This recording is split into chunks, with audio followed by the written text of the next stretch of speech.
Hello दोस्तों, कैसे हो आप सभी। आज मैं आपके लिए कहानी लेकर आई हूँ भावनाएं। रुचि मेरी पक्की सहेली थी। हम एक ही क्लास में पढ़ते थे और पड़ोस में रहते थे, इसलिए एक दूसरे के घर आना जाना लगा रहता था। इसी तरह हम दोनों ने एक ही कॉलेज में एडमिशन लिया ताकि एक दूसरे का साथ बना रहे। रुचि की बहन कविता की शादी को 3 साल हो गए थे। अब रुचि के पापा रुचि के लिए भी रिश्ता देखने लग रहे थे। कहने लगे फाइनल ईयर होते ही तुम्हारी शादी भी कर देंगे। पर मैंने देखा जब भी शादी की बात चलती रुचि के चेहरे पर कोई खुशी नहीं होती। तो मैंने कहा, क्या बात रुचि, तुम शादी नहीं करना चाहती। नहीं, ऐसी कोई बात नहीं है कविता। क्या संगीता दीदी अपने ससुराल में खुश नहीं है? उनको देखकर तुम्हें डर लगता है? खुश का तो पता नहीं। जब भी मम्मी बुलाती है, फ़ोन करती है तो उसकी सासू माँ कह देती है, जी हमारे यहाँ बहू के बिना काम नहीं चलता। कैसे भेजें, ना मेड रखती है ना खुद हेल्प करवाती है।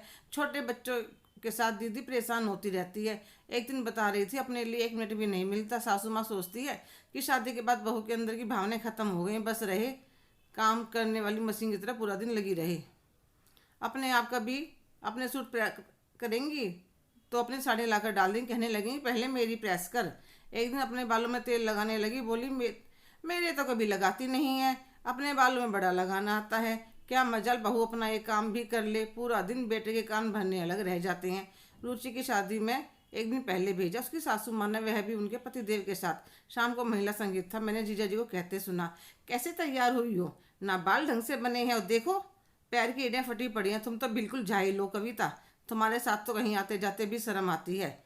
मैं पीछे खड़ी सुन रही थी, मुझसे रहा नहीं गया तो मैं बोली, जीजा जी हमारी बहन तो बहुत सुंदर थी, पूरा दिन चमकती और चहकती रहती थी, पर जब से आप ब्याह कर लेकर गए हैं दीदी की शक्ल ही बदल दी है।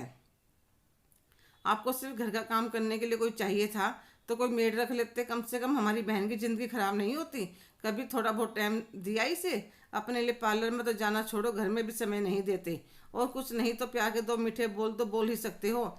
मेरी बातें सुनकर वह शर्मिंदा हो गई और कहने लगी, आगे से मैं अपनी कविता का खूब अच्छी तरह से ध्यान रखूँगा।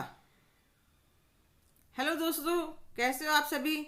आज की कहानी आपको कैसी लगी कमेंट करके ज़रूर बताइएगा। अगर आप मेरे चैनल पर नए हैं तो लाइक, शेयर, सब्सक्राइब करना ना भूलें। धन्यवाद।